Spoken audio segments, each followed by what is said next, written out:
Hi, good morning everyone and welcome to teacher vlog number 4. I decided to start my vlog in the classroom today, and my reason for doing that is because today is a really big day for my children. We are having a mini exhibition for our year 3 students.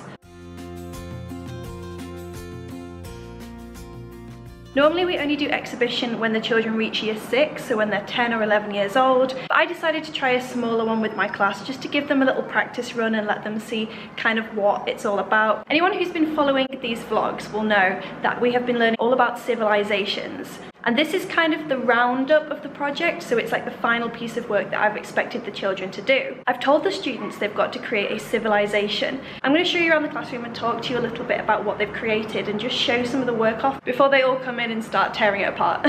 This is how their civilization works. They've created like a family shield, they've created a hierarchy, they've created like a battle system to go with it. Some of them have chosen to create outfits that they would wear. A lot of them also decided to create a currency, which I think is quite cool. So they've created like a system that you can buy items with as part of this civilization. I don't know where that's hiding.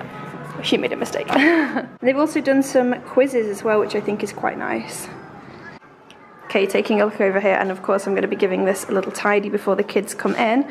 But this is another group's work, done like a welcome and introduction to the exhibition. They chose to do ancient Colombia, so I let them choose a country that they wanted to make the ancient version for, but they were pretty much given a lot of freedom. They've created rules for their civilization, so if there's an emergency, all people must stay inside. Only men can go out and buy things, all women must stay inside, except if there is a battle. Now this is a really good link with lots of stuff we've been doing about sort of gender equality, and we've looked at Boudica and ancient battles, role models for women, and the fact that women weren't always allowed to take part in battles. And this has obviously like hit the kids quite well, like they've really got their head around that, so I'm quite impressed with that. And also they've created a temple to go with their project. I didn't ask them to do it, but they just asked if they could have some card, and I said yeah. So they've created like a little, oh, you can go inside. I don't know what's inside. And they are going to be explaining this when they do their presentations to the rest of the class today. Here we have good old ancient Alaska. Okay. Down here, some really good like language system, which was inspired by ancient Greece and ancient Rome, their systems that they use as well. This group have created like little flags. I'm not sure how they're planning on using these yet, but I know that they've got a script as well. And also they made, so it's really nice, it's a kind of fallen apart a little bit, but I'm going to give them time to fix up today. They have actually created a chariot that you can wear.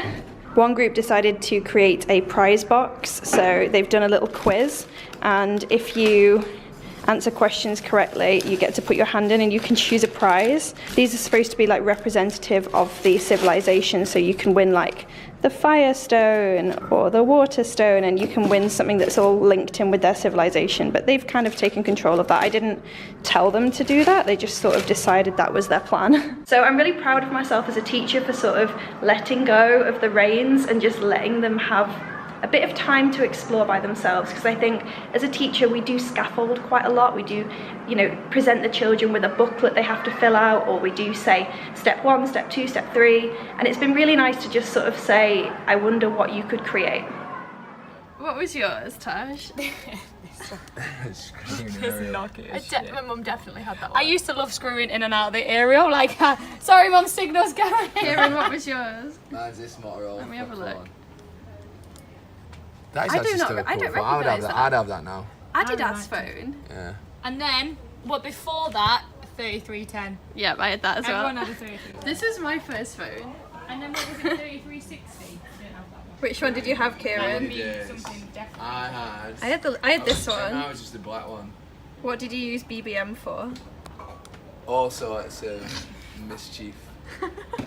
So something that Ryan and I want to do soon is we want to make a video about giving children their own opinions and encouraging them to have positive discussions. And these are just some cards that I made a while ago. And I use it basically just to encourage the children to share their opinions, but also consider the opinions of others and the importance of their opinions too. For example, if children are having a conversation and they're disagreeing about something, I might point to this one and just remind the children, okay, you know what this person's saying, however, you think differently, and that's okay. And it's just these little phrases and just giving the children language like this, especially working in an English as an additional language school where the children, their first language is Chinese. So I need to give them as much language as possible in order for them to express themselves. These are the attitudes that we use in the PYP, the curriculum that we teach.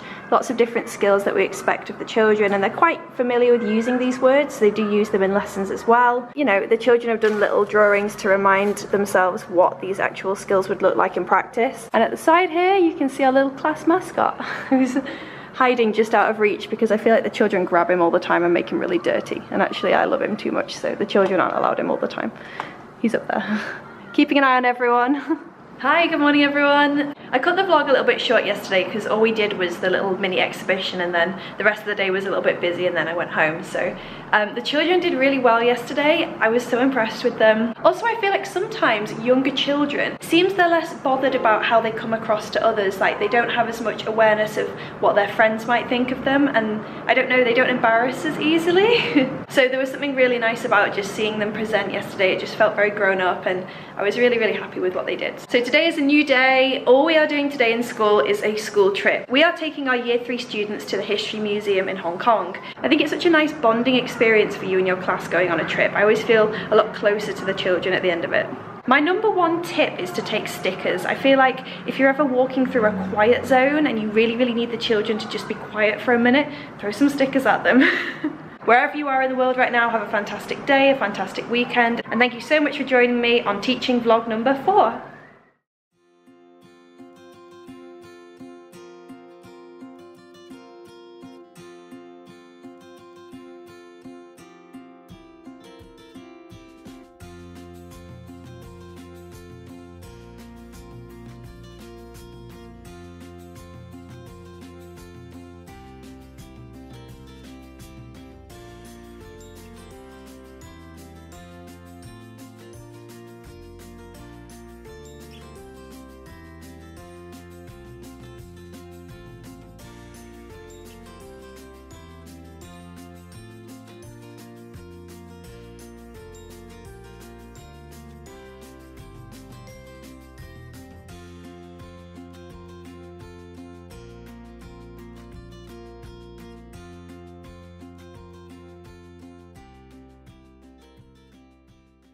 Okay, so jump forward a couple of days and I've got Ryan here.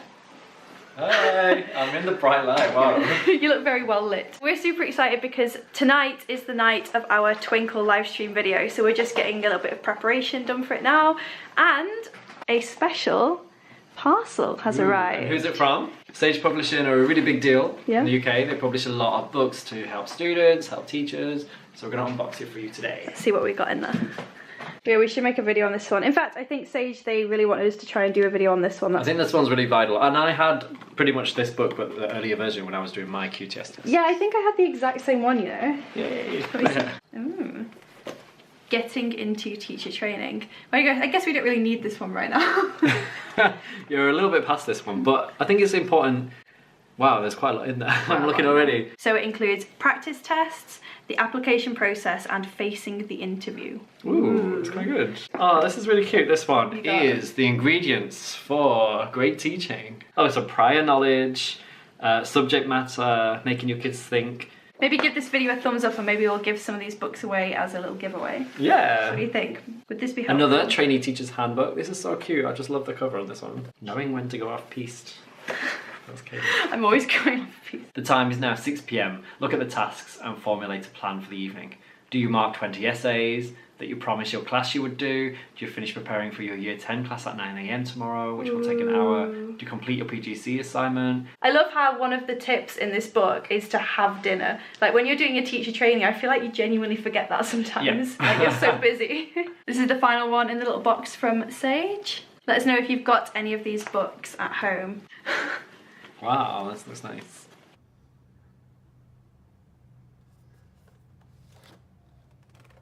So thank you so much to Sage Publishing for sending us these. We can't wait to use them in our videos, and we can't wait to give some away to our subscribers as well, because we know that these will probably be really, really helpful for anyone who's doing their teacher training at the moment. Yeah, I think it's pretty much our target audience that will be really beneficial for. Definitely. The live stream that we're about to do now with Twinkl is all about teacher wellbeing. Yeah. So that's the kind of questions that we're going to be answering anyway. I feel like we could have used these books if we'd unboxed them a little bit sooner. Maybe if we dry up a little bit, we'll just flick through the books and get a bit of a helpful advice. Yeah, if we run out of things to say, we'll just open up a book and start reading from it. So I don't know if we're actually going to use this completely, but I've made it anyway. It's like a list of all the different points. And we have Katie's lovely book of hints and tips. So you do love the book? I do love the book. I love that bit where it zoomed in on my face. Maybe I'll put it in here. Got my book! Yay! So we're allowed to go off on a tangent, and we're allowed to just answer the questions that people send in. So maybe we will go off on a tangent a few times, but hopefully it'll be quite good. If you do check out the live stream, which will be going up before this video, let us know in the comments. Let us know if you watched it and enjoyed it. Hopefully it'll go to plan. Did you know that in the UK, if you're based in the UK, you can call up loads of different restaurants and they will let you go in and take your whole class? I took my children to Wagamama's and every single child was allowed to order off the menu, see how the food was made and have like a dining experience, which for the children we were teaching was quite a big deal. Yeah. And where did you go? Was it Pizza Express? We've just done it in Hong Kong. We went to Pizza Express. They offered the same deal, so they offered all the toppings, all the bases, but it was great. It was amazing. So if you are a teacher in the UK, have a go. Yeah, take advantage of it. Yeah, call some restaurants and see what you can get, because I was not expecting Wagamama's to be as accommodating as they were, but it was one of the best. Can you remember the best thing that they gave you vouchers? Yeah, well, I think I was supposed to share them out, but... So we had a dinner for 4 and it came to like £2. Yeah, that's our teacher tip for the day. Wagamama's, if you're watching, please send us some vouchers. They don't have Wagamama's out here. No, they don't actually. I guess everywhere's Wagamama. Hey! Okay, so we're just setting up our video. We're just typing in. We didn't realise there was like comment grids. It's a bit like YouTube that we can comment on our video and give it a title and a few tags and things. Teacher wellbeing. Yep, we've got 30 seconds. Yep. Go live. Go live. See you on the other side. Hi, hello everyone. Thank you so much to Twinkl for having us on the live stream today. Thank you, Twinkl.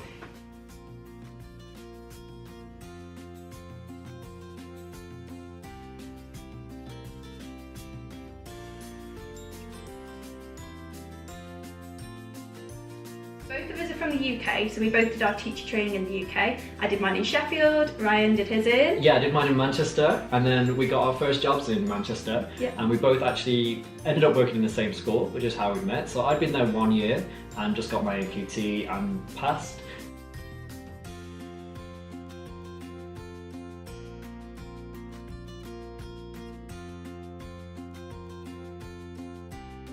So the first tip that we want to share with you guys is something that Ryan taught me when I was in my first year of teaching. Yeah.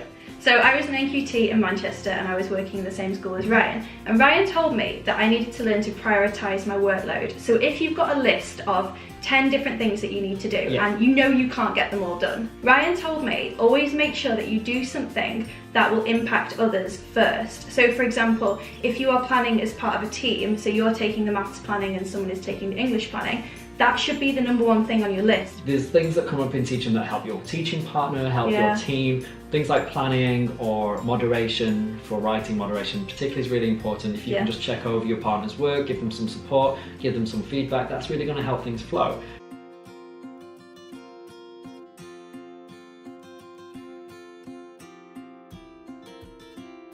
We literally used to play games on our interactive whiteboard. Because you needed a minute, just a brain break from teaching, you realise that the time has run away with you and you've tried to mark books, but you'd be better off taking a minute kind of solo or in a marking party and just getting 60 books done if you can really fast, and then taking some time off site as well, because teaching, it can start to feel like the school is completely your home and it's everything. I think it's like, for me it's like that photocopy etiquette. When you're waiting in the line and there's 4 people in front of you, you start chatting to everyone, and then there's suddenly 4 people behind you and you start chatting to them even though you've already got your printing in your hand.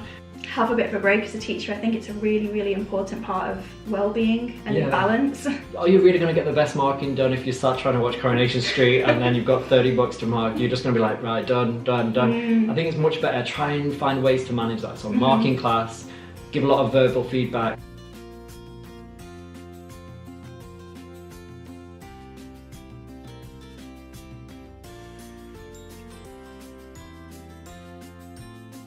Both of you time to actually put these tips into practice. It's tricky to get into the right mindset, especially when there's a lot happening in school. Oh yeah, in my head, I had to make every single resource myself because then I felt ownership of it. So I'd be making these beautiful worksheets with pictures on, and I had my own laminator. Yeah. I had my own chopper, guillotine, and I would chop things at home and I'd bring them in and they'd be laminated. Sometimes I'd like double laminate things. And again, that's kind of like, you don't know the flow of the year. You don't think, right, I've got a break coming up while I'm doing assessments because they're doing a test, I can do things then. Right, what did we just do? We have just done our first Twinkl live stream. It was so good. It's for Wellbeing Month. And we answered like lots of questions and we had a few points. I'm glad we had our points written out so it kind of gave us a bit of structure. I feel like it was really, really good, but it was really intense as well because we weren't aware like who was there right at the time and who was listening in, but it was really fun. Yeah, I was a bit, let's just sit down too. Yeah, sorry. Because it was almost like going for an interview together. Like you would never go for an interview with your best friend, but that was kind of what it felt like. It was good because like there's always, I mean, I think the best thing about us working as a team on this is that there's always someone to take the slack and answer the things that you can't answer. Me and Katie, we could just ramble on and on. So we had our like 10 points and we could have talked about those forever. I think Ollie told us that we should go... Get in the tree. I think Ollie told us we should go for about 10 minutes and we did half an hour. So that's just our style, isn't it? I think that's pretty typical.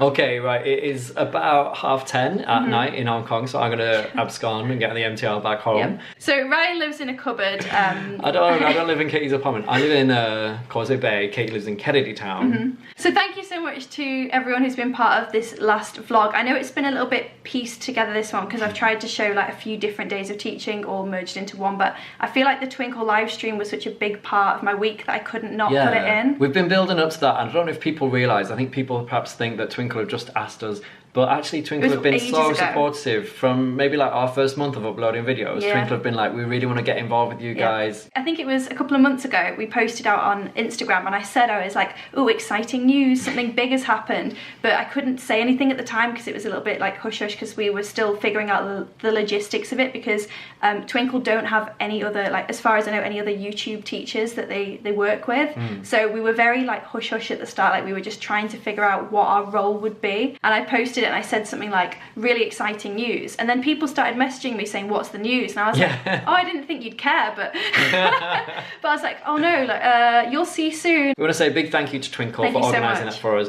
Big thank you to Ollie as well. He's kind of the tech guy who's had to sort us out with the questions. He's had to sort everything out. As always, please hit the subscribe button, it really helps the channel to grow. Thank you for coming around, Ryan. You can go now. I can go now and get some fresh air.